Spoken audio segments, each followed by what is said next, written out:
In this video, I'm gonna take questions all of you have left in the comments about the Z9, and I'm gonna do my best to answer those questions. Just remember that this is just my opinion. If you don't agree with me, that's okay. You're allowed to have your opinion. I'm allowed to have mine. And then we have this really cool thing called diversity. But before I get to those questions, my book, if you don't know about my book, it's a hardcover book on Osprey, The Glorious Pursuit of Unbridled Determination. It's been awarded a finalist in the Benjamin Franklin Independent Publishing Awards. So it's within the top 3 of all books in its category. I'm very excited about that. It's actually really cool, and it's an honor to actually be thought of in that part or in that way. And then to actually be a finalist is amazing.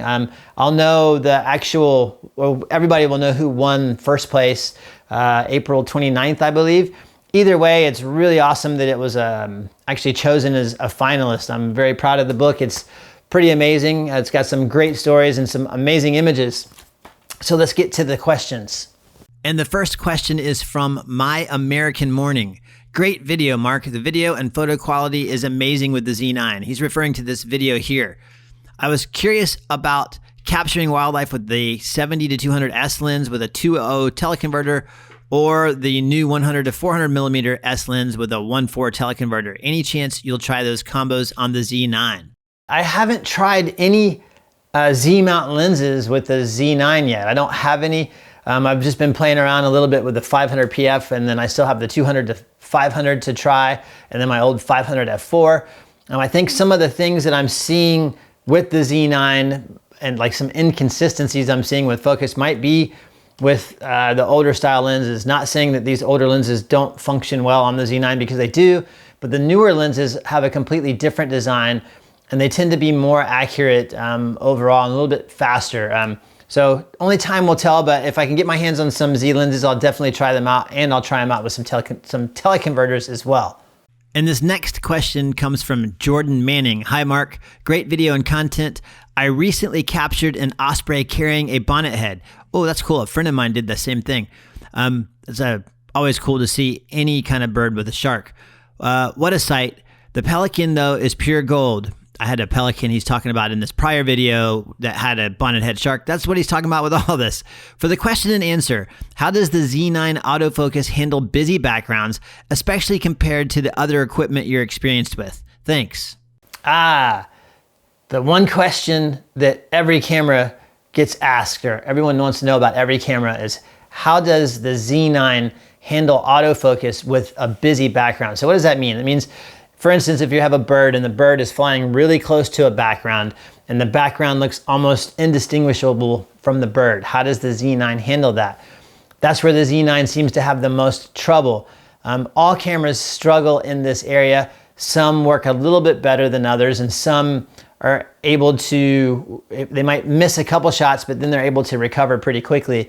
In my experience with the Z9 with busy backgrounds, it's pretty inconsistent autofocus, and it's hard to trigger the same results, which makes it even harder to try to work around and troubleshoot. There are always ways to get around these little inconsistencies. And when I say little, I mean little. It doesn't do it that often, but it does do it. I'd say, again, where that background is the same tonality value as your subject. All cameras struggle, but the Z9 does tend to struggle with busy backgrounds. It also seems to struggle sometimes on the water line. It might get confused with the water if you have a bird diving into the water. But again, all cameras struggle there. It's a matter of consistency so that you can work around it, and then a matter of how quickly they recover.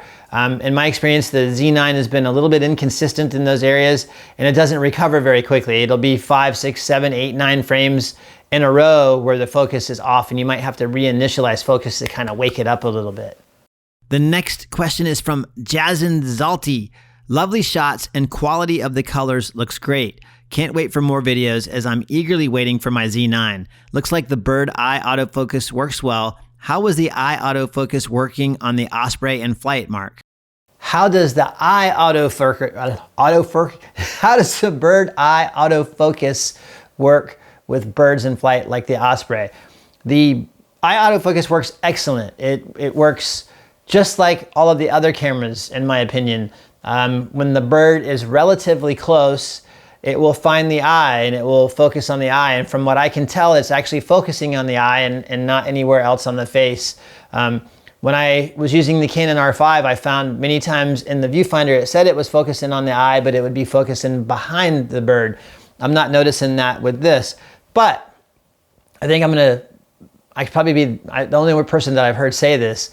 The whole bird eye autofocus is really a novelty, in my opinion. It comes in handy sometimes. When birds are flying by, it doesn't really come in handy because they're in a pretty clear area. It comes in handy if they're buried in some sticks or there's some kind of obstruction in front of them and the camera can automatically see the eye and focus on the eye. That's very helpful. But in these other situations where the bird is kind of wide out in the open and flying, that bird eye autofocus doesn't really matter. The cameras focus on the face or the wings or the majority of the bird and they work. They all just work. So again, I think the bird eye autofocus is kind of a novelty for most situations. It can come in very handy for others and I love it in those situations, but when you're shooting stuff wide out in the open, it's kind of a novelty. And the Z9 does great with that feature with lock-in focus on the bird's eye. This question is from Didier Moulin Photography. Impressive story again. Thanks, Mark. You made my day with this poor baby shark. I have a question regarding wildlife photography for a beginner. While I'm not a beginner in photography, but more in the wildlife area, I have some practice and I recently ordered a 500 PF on the second hand. My camera is a D3S DX-DF and I was thinking of a D500 to have fun with the 300 PF and the 500 PF. Can you tell me briefly your experience and thoughts on the D500 in this perspective? Thanks a lot in advance. This one actually slipped through. It's not about the Z9, it's about the D500. My suggestion is, yeah, get the D500. It's a tried and true camera. If you can find one, because I don't think they make it anymore, but it's been tested and tried and again, true. So you can't really go wrong with that camera. And this next question is from, I don't know how to pronounce that, and I'm not even gonna try. Mark, great video. I was eagerly looking for your trademark shot, Osprey diving in the water and coming out with a fish. Keeping the bird sharp as it emerges out of the water is the best test of stickiness of the autofocus. Keen to know, how did the Z9, not the A9, how did the Z9 perform in this situation? So how does the Z9 autofocus stickiness work down on the waterline with birds coming out of the water? I kind of addressed that already, but cameras don't really struggle when the birds are coming out of the water. They struggle the moment the birds go in the water because it loses sight of the bird. And many times, especially the older Nikon DSLRs, if you were panning down, as soon as you hit the horizon, they would back focus and then they would front focus and you'd miss 3 or 4, maybe 5 frames down on the waterline that you really wanted. If you use back button focus, you can prevent all that from happening by not focusing at all. That's the beauty of back button focus. You have complete control over when the camera focuses and you can tell it to stop. Then it won't do any of that weird stuff where it hunts. The Z9 had some of the same issues when birds were coming down out of the sky into the water. It would hunt down around the waterline. The big thing is how fast do these cameras recover when they're in that moment of hunting. And I think the real problem isn't the camera itself. I think the Z9 has everything in it that it needs to handle that type of situation, but I think the problem comes from the lens design. These older lenses are using a rotational motor. So the motor has to rotate a lot to push the front element backwards and forwards. So you have a lot of moving and the cameras aren't as fast or as accurate. And I'm talking milliseconds here when I say not as fast. But sometimes when your subject is moving 50 miles an hour, the milliseconds count. The newer lenses are different. They're especially the Sony lenses, and I think the newer Z lenses are the same. They're linear, so the motor actually is on rails and it pushes the element forwards and backwards. It doesn't have to rotate, so it's removing an actual amount of time from the equation, and they're a little bit more accurate and they don't seem to have as many issues. They recover really quickly in 1 or 2 frames as opposed to maybe 4 or 5 frames. And again, I think it's just a difference in lens design. And another comment I'd like to make that's kind of interesting, a lot of people are under the impression that, oh great, we can use our old lenses with the Z9, and you can, but I can almost guarantee you that down the road you're gonna buy all new Z mount lenses because they will outperform these F mount lenses probably hands down. So it's a good thing to get you by for a little while, but you're probably gonna be buying new lenses anyways.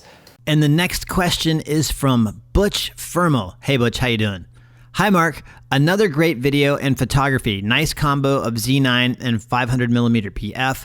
I've seen some images from other photographers with this combo with the 1.4 Tele version 3 and a 1.7, and they still produced very good quality images, but never seen a video coverage with the teleconverter. Also, I'm curious what lens foot is used with your 500mm PF. That's a pretty long one. Thanks, Mark. My eyes on you and your excellent coverages. By the way, where's your eyeglasses? LOL. My glasses are here. I just don't use them in this scenario because sometimes the lights put a glare on them, and I don't really have to see anything right out here. It's just a camera, so it's not crucial that I have my glasses. Teleconverters with the 500 PF. I don't actually own a Nikon older F-mount teleconverter. I had one back in the day, and it threw my lenses so far out of whack that it was pretty much unusable. And I talked to a friend of mine who told me something funny. He said, "Oh, you don't know, with the old Canon and Nikon teleconverters, you have to buy 5 before one will actually function with your gear." I don't know if he was serious or not. He said he was. But I just know that my experience with the earlier teleconverter, the 1.4 version 3 F-mount, didn't really work at all. It was hugely problematic, and it threw the plane of focus off so bad I couldn't fine tune it back in the camera.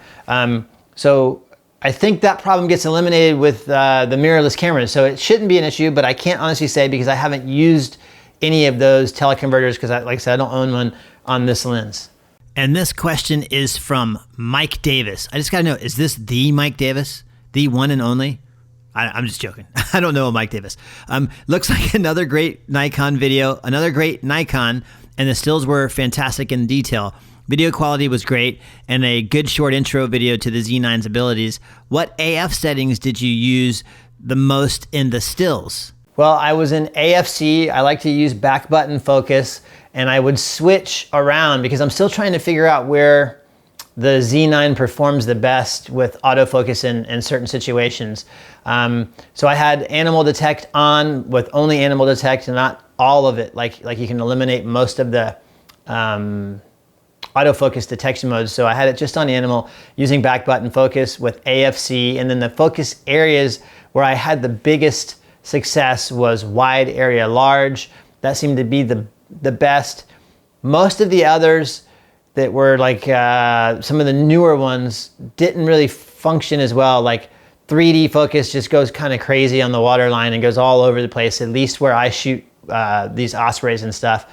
Being able to limit where the camera searches for focus by using a smaller focus area like wide area large was hugely helpful. And again, I need to spend a little bit more time with it though to really know, I think, which ones I think work best. And this question is from Lacie Peterson. I'm not sure how you pronounce that. Hey Mark, great video. If I recall correctly, you used to have a Sigma 500 f4. Do you still have that? And are you planning to try it out on the Z9? The lens price-wise is perhaps the best entry into 500 f4 territory, and I'm eager to learn how it works with the Z9. The Sigma 500 f4. I actually borrowed that lens from B&H, and I'm glad that I borrowed it and didn't buy it because it had some serious issues. And after looking into the issues that I was having with that lens, I saw other people having the same issues, and it was pretty well documented. From doing my workshops, I've talked to a lot of people who have the lens who also had these issues. And I know there are some other people out there who had theirs that worked fine. For me, the big testing moment was anytime I was initializing focus, it would be in focus, out of focus. Every other shot was out of focus. So in order for me to test that, I was testing a static subject. And if I held in the back button, which was activating AFC or continuous focus, every other shot was out of focus. If I focused one time on my subject and let go of the back button focus so that it wouldn't focus anymore and fired away, every single shot was in focus. So I did not keep that lens because of that problem. And again, if you look hard enough on the internet, you'll see a lot of people have had that problem, and it's pretty well documented. So I don't suggest it. Through the course of my photography, have learned that native lenses absolutely work the best. They're worth the extra money, in my opinion, because they just work so well. Except my first copy of the 500 PF, that didn't go so well. But this one is good. But I don't like the third-party lenses at all. And this question is from Falon Wolf, I think that's how you pronounce that. Questions about the Z9. How is the EVF lag? Does the refresh rate / picture quality of the EVF change with shooting modes and or shooting bursts? As far as I can tell, I don't see any lag in the EVF. So what does that mean? It means that what you're seeing in the electronic viewfinder is actually behind from what's happening in the real world. I don't see any of that. The actual visual fidelity of the viewfinder is okay. I think what I don't like about the viewfinder is when I'm reviewing images through the viewfinder, the initial view of the image seems very low res and almost always soft or blurry. But if you zoom in on it a little bit, then it kind of seems to open the full res version. And it's not that big a deal. It's easy to get around. But it's interesting to me because the EVF, or the electronic viewfinder on the Z9, has the same exact resolution as the Sony A9, which came out so long ago. And when the Sony A9 first came out, most of the people complained that the EVF, it was just too low quality. They couldn't bear using it. It was horrible. And many of these people, I had a lot of friends that were shooting Nikon. I let them borrow it and they go, oh, I can't use it. I can't, it's not clear enough. The optical viewfinder is way superior. But now that the Z9 came out and has the same resolution as the A9, none of them have a problem with it. I just thought that was kind of funny. It's the same resolution. I don't have a problem with it because I got used to it with the A9, but I just thought that was kind of a funny story how that worked that way. And this question is from Jeff Westcott 1. So here's the $64,000 question. How is the autofocus and how does it compare to the Sony A1? I know you need more time to fully evaluate it, but what are your first impressions? The $64,000 question. I don't know how he came to $64,000. I'm not sure. How does the autofocus on the Z9 compare to the A1? I think it's still too early to tell, but from my initial playing around with the Z9, I don't think it's quite as accurate as the A1. And there could be a lot of things going on there. It could be, I honestly think it's the lens. Again, I talked about this a little earlier. I think the lens design, being an F-mount lens and having to spin or rotate to push the elements, is what's causing some of the inconsistencies or some of the problems. I've noticed that the Z9 does not like to focus on subjects that are far away. They have to be within a certain distance before it will lock focus and grab focus, which isn't really that big of a deal because you don't really want to take pictures of things really far away. But sometimes I like to take pictures of stuff that's really far away and then zoom in looking in the EVF and see what it is so I can see what's coming. That's kind of helpful. And with the Z9, it doesn't seem to do that. I've had some other instances, like I've mentioned before, where it's inconsistent. And when the autofocus on a camera is inconsistent, it's very hard to troubleshoot because you can't reproduce the problem and then try to get a workaround. I've had a few instances where the only camera I had that worked was the A1, especially in snow and some really, really harsh conditions with zero light. But I think most people who have the Z9 won't really notice that much of a difference. I still prefer my Sony A1. I'm more confident with it. I have more experience with it, and I seem to get better results with it, and that could totally be on me. But I think the Z9, again, I think it has everything it needs inside the camera to compete with like the R5 and the A1. I think the older lens designs are holding it back. And it's also nice to see that Nikon is really already releasing firmwares. When I first got the Z9, if you shot video in crop mode, it wouldn't focus at all. It was a nightmare and made it unusable. Within a week of me having the camera, they released a firmware update that fixed that. So there's some things in there that I think they might need to refine a little bit, or again, it could be the difference with glass, making those little subtle differences. So I still think the A1 is a little bit faster, a little bit more accurate, a little bit stickier than the Z9. And again, I'm shooting that with a native lens, a big 600 f4 or the native 200 to 600, which they're different lenses altogether. But again, if you're a Nikon shooter, I've said this in the past, the Z9 is by far the best camera they have. It's the best mirrorless offering they have on the market. If you're hesitant to get it, I wouldn't wait personally, but I don't usually like to wait for things because you never know. Tomorrow's not guaranteed, so I always try to make the best of today. If you're waiting around, you will love the Z9. It's a fantastic camera, and especially when those new lenses start coming out, some of the bigger lenses. I'd love to try the one with the built-in tele, the 400-2.8 with the built-in tele. That would be amazing, and I'm sure that will really show the true potential of the Z9. So that's it. Thanks for sticking around if you made it this far. If you have any more questions, put them in the comments below. Like, comment, subscribe. If you don't have a copy of this book, you can grab one in the description below. It's again, it's become a finalist at the Benjamin Franklin Independent Publishing Awards, which is actually really cool. And until next time, I'll see you later.